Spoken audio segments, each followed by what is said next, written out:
Bonjour à tous. Rechercher la gloire est quelque chose qui, quelque part, va nous toucher à un moment ou un autre de notre vie.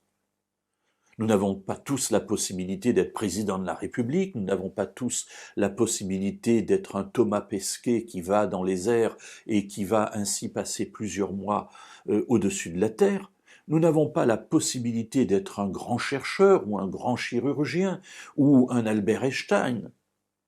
Alors notre gloire à nous, nous ne la cherchons pas dans ces hautes sphères, mais nous la recherchons aussi dans les petites choses de tous les jours, et ainsi lorsque nous sommes au travail et que quelqu'un va nous féliciter, cela va nous faire du bien, ça va libérer des endorphines, et nous allons en retirer du plaisir, du contentement, et nous serons heureux.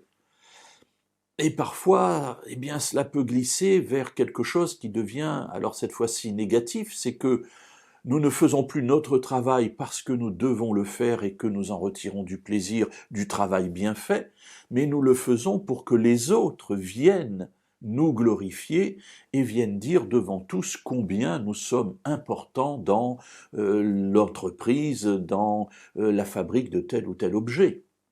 Et là, évidemment, c'est un peu différent.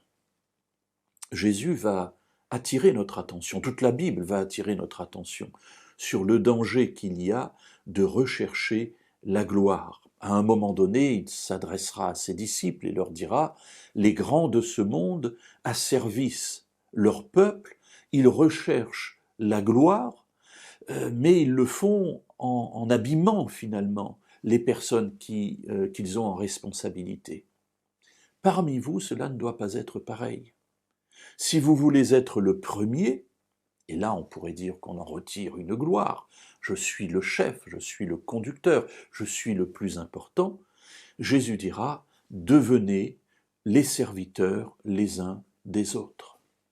Ainsi, aux yeux de Dieu, je suis grand, je suis glorifié lorsque je suis comme Jésus qui se met au service les uns des autres. Alors, cette notion de gloire qui va représenter ce que je suis, eh bien, c'est quelque chose aussi que je cherche à comprendre de la personne même de Dieu. Et dans la Bible, à plusieurs reprises, nous verrons que le croyant a le désir de voir Dieu.